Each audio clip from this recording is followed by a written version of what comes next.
My name is Joe Pereira, and it's so great to see so many people here wanting to talk about resentments. I'm currently in private practice in Arlington, and I work 1 day a week in downtown Boston. And I'm also an adjunct instructor at the Boston University Graduate School of Social Work. But prior to going into private practice, I did a lot of work in the prison system here at Bridgewater State Hospital, the court system. I've worked in EAPs, outpatient addiction centers, mental health centers, dual diagnosis residential programs, and sort of through the journey of my career, always ran into sort of, although I don't think I quite framed it in that way, dealing with people with resentments. Back in '97, I had a colleague who had come across a model of working with people around anger management. And so I got started with him. And so it's been a much more concentrated sort of focus on working with people around anger and then certainly resentments. I think it's been interesting in that way. And so the material that I'm going to be presenting to you today, this morning, is really material that you can use with your clients. And I think so you have the handout, which includes the PowerPoint, and then there's also a handout on an exercise that I give to clients as a way of helping them process resentments. And I'll be reading several of them in the course of the presentation, because they're pretty powerful in terms of how people get stuck in their resentments. But as a start to talking about resentments, I'm going to show a clip from the War of the Roses. Anybody here seen War of the Roses? Okay, so this gives a very detailed description. Basically, Kathleen Turner and Michael Douglas play a married couple, pretty well off. He's an attorney. He sort of buys a beautiful house. She decorates it quite beautifully, but then she starts to go off into wanting her own career, and so the marriage starts to deteriorate, and the clip, which is about 10 minutes, but it's a bit long, but I think it's really important because I think it catches a lot of dynamics that I'll be talking about, sort of where where it starts is he went into the hospital. He thought he had a heart attack. It was severe indigestion. His wife did not come to the hospital. And so that's kind of the premise of this that kind of leads into the scene. But this description at the end says, definitely not a date movie, which is very true because the ending is pretty wild. So, all right. Again, with a little bit of sort of comic relief, but in some ways it's not very funny in terms of sort of a marriage relationship sort of disintegrating and sort of the process by which that occurs. So I just wanted I'm a great one for quotes here, a couple, one from Undetermined. Emotional suffering is the anguished imperative that things be different from how they in fact are. And I think that's oftentimes the basis of resentments. And then Alvin Semrad, a local sort of psychiatrist therapist in the Boston area, pretending that it can be when it can't be is how people break their hearts. So when I talk about resentment with clients, I give a very sort of basic definition that resentment is chronic anger. So it's an anger that persists, that doesn't ever really go away. And then in my work, sort of developing what the components of resentment are. And the first one is experiencing a sense of injustice or unfairness about a situation or situations that seems to be purposely perpetrated by another party, and that is an attack on one's self-esteem or dignity. that person said or did that to me, that wasn't right, that was unjust, that was unfair. And you know what? I think that there was an intentionality behind what they said or did. Ruminating or brooding about the event or situations. Another quote that I came across is, you can look at the past, don't stare at it. And that's what rumination is. It's just this constant sort of going over and over and over again the situations or that occurred with this other person. Or it could be just one significant one. What oftentimes happens is it goes dormant. But then something else happens, and immediately that past or those past events kind of come up again. And that event may sort of then get added to the prior events. So there's this ruminating and brooding. You know, I always sort of, so when I'm listening to people as they come in and they talk about their relationships, usually with their spouse or partner, whenever I hear we argued about the stupidest thing, or I don't even remember what we argued about, but it was a bad argument, I'm hearing resentment. There's actually a sort of a saying from 12-step: if it's hysterical, it's historical. So it's not about who forgot the dry cleaning. It's about all those other events. And if you remember, Kathleen Turner says, she didn't, according to Michael Douglas, she owed him an explanation. And actually, I think he first said, I want an explanation, said, no, you owe me an explanation. And then she said, there's so many, I forget the details, because there were so many. The resentment may include an interest in reciprocated suffering. I've kind of polished that up. Revenge. I'm hurt, you need to hurt for what you've caused me. And that can be manifested in all sorts of different ways. And as I said, I'm going to be reading some people who've talked about resentments towards different people and sort of how they feel like they're punishing the other person. Sometimes the Germans have a term called Schadenfreude, which is where we take pleasure in another person's misfortune. We didn't cause it, but we're glad it happened. Oh, they got hit by a car. Too bad. Not really. A lot of times it's very passive aggressive. You know, her not going to the hospital was a very obvious passive aggressive act towards her husband.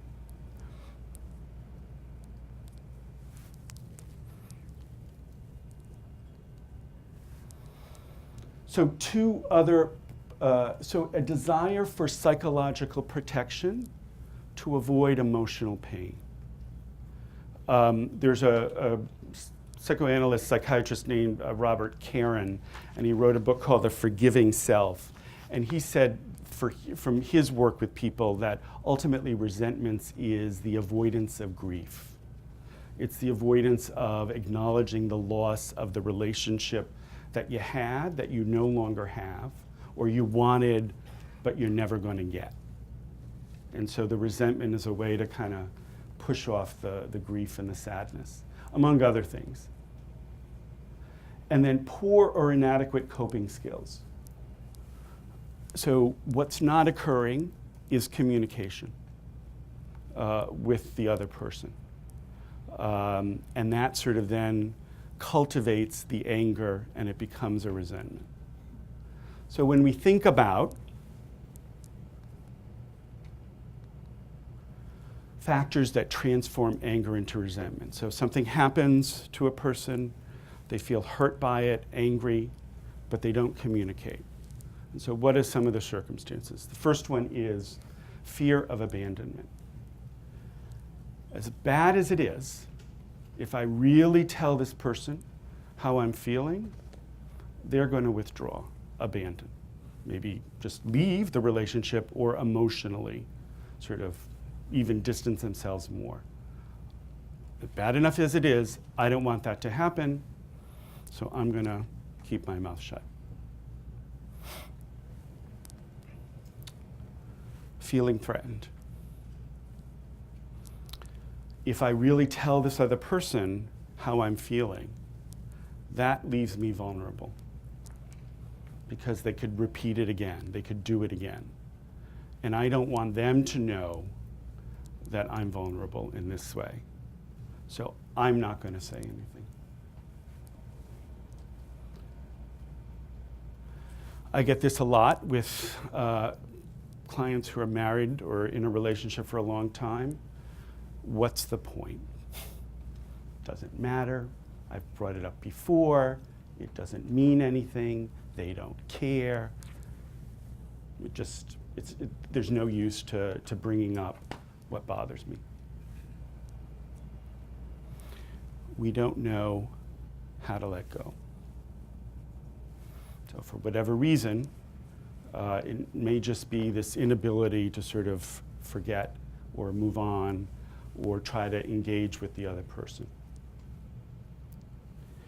And then we have the secondary gains. So work with people and they say, yeah, resentments aren't good. They're unhealthy.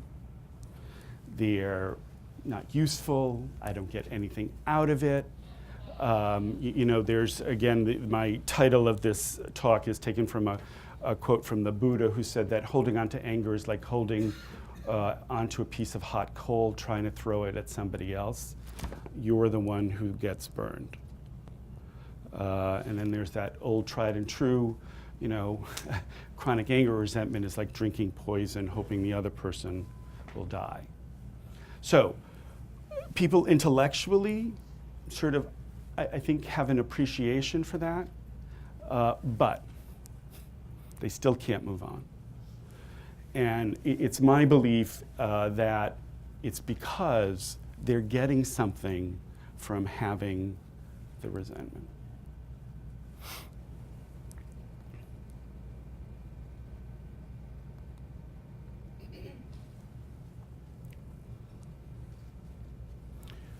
Staying angry gives you a sense of power and control and a sense of being right. This righteousness. I had a client, and he was resentful about everything. And so I would call him the prophet, because he would come in and just go on about how he was mistreated by that person and somebody in a store and driving and that sort of thing. And it just sort of gives him, I think it gave him a sort of a sense of, again, feeling right and that righteousness that can come with a resentment that you don't want to let go of. So staying angry avoids feelings of helplessness, shame, disappointment again, grief, sadness.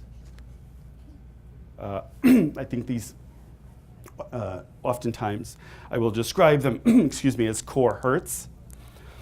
And people don't want, who wants to sort of process that. So I'm going to be resentful as a way of avoiding those feelings. And so I think our work, and I think that's what's challenging, is to get them to this place, is to get them to this place of feeling shame and grief and sadness, which I think can be obviously a real challenge. Staying angry elicits fear in others. Well, I better not stay around him or say that to him anymore or say that to her anymore, because it's just going to open up a can of worms. So, staying angry can keep you safe as it distances you from others.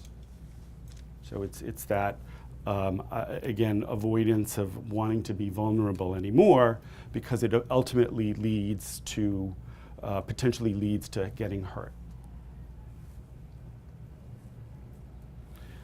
Staying angry can help you feel that you won't make the same mistake again. So it's these antennas that go up that protect you. It's like, okay, I'm heading there. Oh, no, because I know what happened before, so I'm going to stay away. So the resentment sort of allows them that kind of warning system. It can be an attempt to make others feel guilty. See what I had to put up with, because of that other person. Oh God, we don't want to, and that kind of relates to another one further down, but staying angry can keep you connected to the one who hurt you. So this is oftentimes where there is an abuse situation, family abuse, that if they gave up the resentment, they would have nothing. And having the resentment is better than nothing.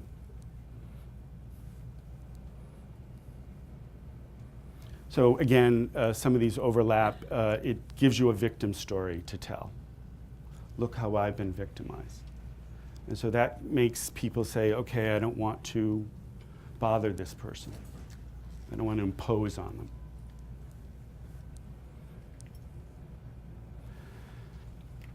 Staying angry can keep you from looking at your own role in a wounding situation. That's where I think 12-step is really good, because if you're doing it right, you get to this place where you take responsibility for sort of maybe how you were involved in that situation. Staying angry allows you to wait for an apology from the other person. So I always, and again, Michael Douglas, you owe me an apology. So when I tell people is, when you demand an apology from another person, you undermine it. Because now the person is going to, oh, I'm sorry. You didn't mean it. You only said it because I told you to apologize. And so that's sometimes the trap that people get into. Staying angry allows you and others to remember what you have been through. So this was developed by a colleague of mine in Acton Concord, Alyssa Pearman. And it's a nice way. And again, I have handouts, I give them to clients as a way of kind of engaging with them about this. So what I'd just like to stop. I'm gonna read you some resentments, but I'd like a dialogue, questions, conversation. Does this make sense? Yes. Sometimes people say to me, I can forgive him, but I can't forget, or I can something, and I'm never quite sure what that means, because it doesn't sound very not sincere, but it sounds Half-hearted. Half-hearted, or it's not true. Okay. So the comment. So hold on, because I'm actually going to talk about forgiveness as a way of dealing with resentment, and I think that will come up. But the question was sort of people who say, I can forgive them, but I can't forget. And so does that sort of, again, it seems like the, the forgiveness is kind of half-hearted, or you're not really being true about the forgiveness. I don't necessarily agree with that. What's that? The statement is not half-hearted. My grandmother, God rest her soul, many years ago, no involved any of this would have been just in life. Used to say, be careful what you say. People can always forgive, they can't always forget. And she didn't mean it. She just meant to think before you spoke, basically. Right. And I don't think it meant to be less, I think, and again, I'll be talking about forgiveness. I think it depends. For some people, it is sort of that they're still holding on. For others, and that goes into sort of what kind of relationship that you want with the other person. And again, I'll be talking more about that with when I go over forgiveness. Other questions or thoughts? Yes? Well, not that I'm applying any of this to myself, but I was thinking about, because I live with an alcoholic, and I didn't even know I was resentful. So, after I started going to Al-Anon, I realized 90% of my behavior, negative behavior, was resentment behavior. Resentful. I didn't even know, though. I just knew I was angry, but more passive aggressively. Like I wasn't aware that I was angry about or drinking.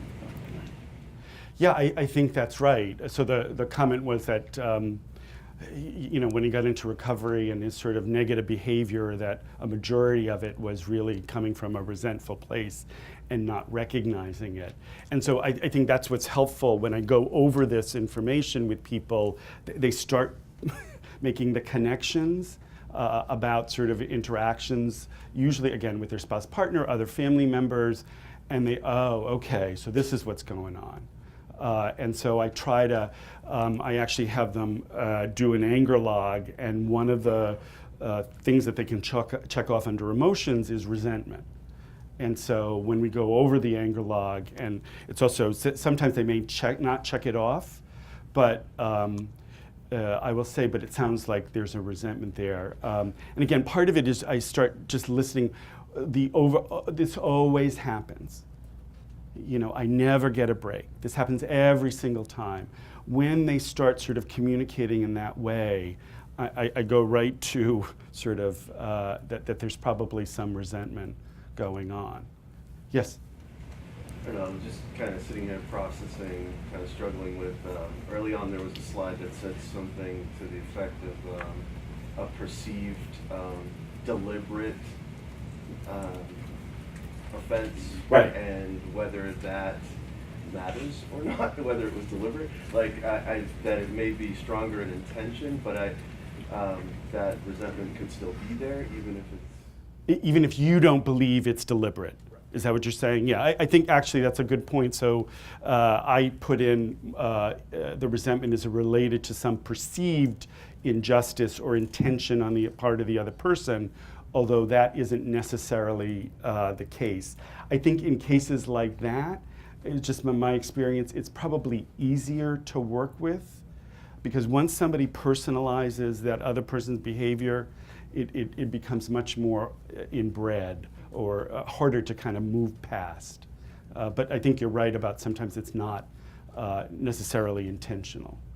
And then what happens is, in the dynamics of relationships, there may have been in history, so a person's already primed, and so the other person may not have been intentional, but they think, so I use forgetting the dry cleaning. The person may just have simply forgot, but in that person's mind, they did it on purpose, because it's just these layers that have started occurring. Yes? What percentage of your patients, when you start going down this path, just can't deal with it and leave, don't come back? So the question was, working with these clients, if they start going down this path, if they don't come back. It is, and so obviously I wouldn't necessarily bring this up in the first or second session. So I do a 12-week anger management group. I initially bring this up in week 4, and then again in week 11 as sort of an intro sort of thing. And then at times they're involved in individual therapy. I'll say, maybe this is good to talk about it with them. But what I have found is people, it's not so much, is that they want to hold on to it. That's the thing. And so you have to be very careful. And so I'm working with a guy now, he's an attorney, and long involved story, but he had an infraction in another state, and he's just, and so his license got taken away for a little while, and he felt he was just really mistreated, and he will not, and he talks about, so he's going to the state Supreme Court of this other state, because he feels like he needs to do that. And the person he talks about in really sort of vile terms, but it's really hard to get him to move past that, because I think it's an identity thing and all of that. A perfectionist. I think there's probably an element of that. I think he's also narcissistic. So I think there's an element of that too, playing a role. A narcissistic attorney? Yeah, I know. It's hard to believe. Yes. So if you're saying then that the way to move through it is to get them to be able to get in touch with the shame and the grief and it would make sense in that those who hold on to it and don't want to let go, they either have no experience yet working with shame and grief or it's so painful to do so that the anger is easier. So, right. So the question about sort of that, if they can't move past it, they haven't really had any experience dealing with sort of the shame and the grief, which makes it hard for them. I'm sorry? Because it's painful. It's painful, absolutely. So I work, so my caseload is probably 90% men. And so, so there's that whole other sort of piece in terms of working with men and men sort of being very comfortable with anger and not being comfortable with other feelings. Now, of course, that doesn't mean women certainly can be resentful as well, but it's oftentimes a challenge to get them to sort of identify those other feelings. And so what I try to do with the anger log is in that moment, as they describe it, and again, one of the choices that they have is feeling hurt. So I will say, well, do you think maybe you were also feeling hurt as well? So to kind of start with the experience of maybe being able to identify other feelings in the moment and then work towards looking at the resentments. Does that make sense? Yeah. Somebody in the back here? Yeah. I know when I do a helping men recover curriculum, and you see a lot of self-loathing by men and self-pity, where the resentment isn't towards anyone else, it's self-directed. Yes. And whether it's out of feeling bad for themselves or just feeling like they failed in so many levels. Right. It's really not towards anyone else. So, I was led to believe at one time that it always has to be towards someone else, but it can be towards yourself. Right. And that's, a good point. So resentments can be towards ourselves. And so I talk about that as well, the focus on past mistakes, the coulda, woulda, shoulda. Sometimes what I see, though, is that those self-directed resentments get taken out on other people. So, the person that may have decided to take a job and then 3 months into it they realize mistake, but they're kind of trapped for whatever reason, and so they're angry about it, but then they go home and take it out on their spouse or child or that sort of thing. So sometimes I notice that, but right, absolutely, people have their own resentments towards themselves. A comment? Yeah, question? For me, there's a cultural component, resentment. Personally, I think there is. I don't want to mention particular cultures. The question was, are there cultural sort of similarities or differences? So I've worked with people from different cultures, ethnic backgrounds, and I think they all relate to this in some level. Perhaps it can sort of manifest itself in different ways. So you might have people from certain cultures who may act more passive-aggressive versus people from other cultures who just may be more overtly aggressive. So sometimes the manifestation of it may be different, but I think it sort of it sort of crosses cultures, and that's just my thought. Anyone else? Okay, let me, so I'm going to read you some resentments. So I collect these.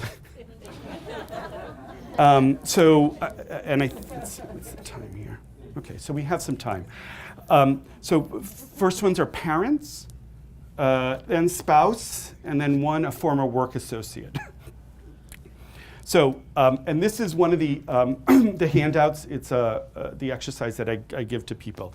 So list who you feel resentment towards.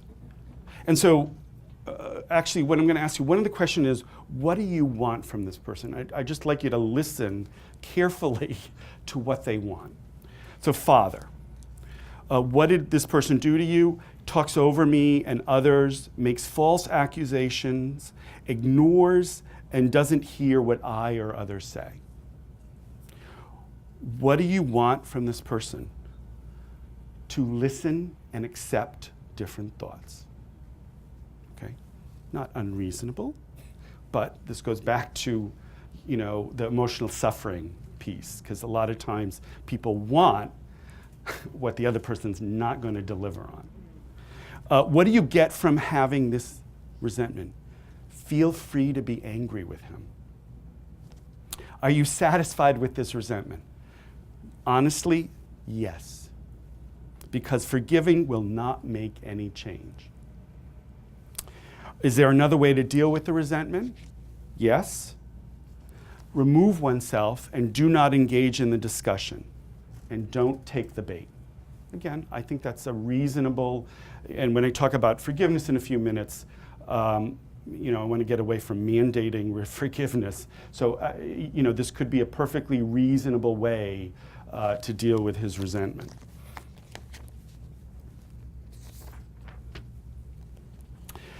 Who do you feel a resentment towards? My mother. What did this person do to you? After my father passed away, she shut me and my younger siblings out instead of coping with the loss. What do you want from this person? Emotional stability, or some sort of everything's going to be okay if we stick together. So the longing for, I think, connection. What do you get from having this resentment? Hate and pity. Are you satisfied with this resentment? No. If it doesn't have any closure. Is there another way to deal with the resentment? No. And he didn't give an explanation for that. Again, resentment towards my father. He is an alcoholic and he could not provide for our family anymore. I became head of the house at 17. What do you want from this person? I want him to change and not be an alcoholic. Again, basic sort of desire there. What do you get from having this resentment? I get a free pass to hate him, to ignore him, and discount him. Again, the secondary gain from having the resentment. Are you satisfied with having the resentment? No, it is not helpful to me. It is not healthy for me. And is there another way to deal with the resentment? Yes. Forgive. Let the past be the past. Accept him for what he is and move on. Good Al-Anon strategy.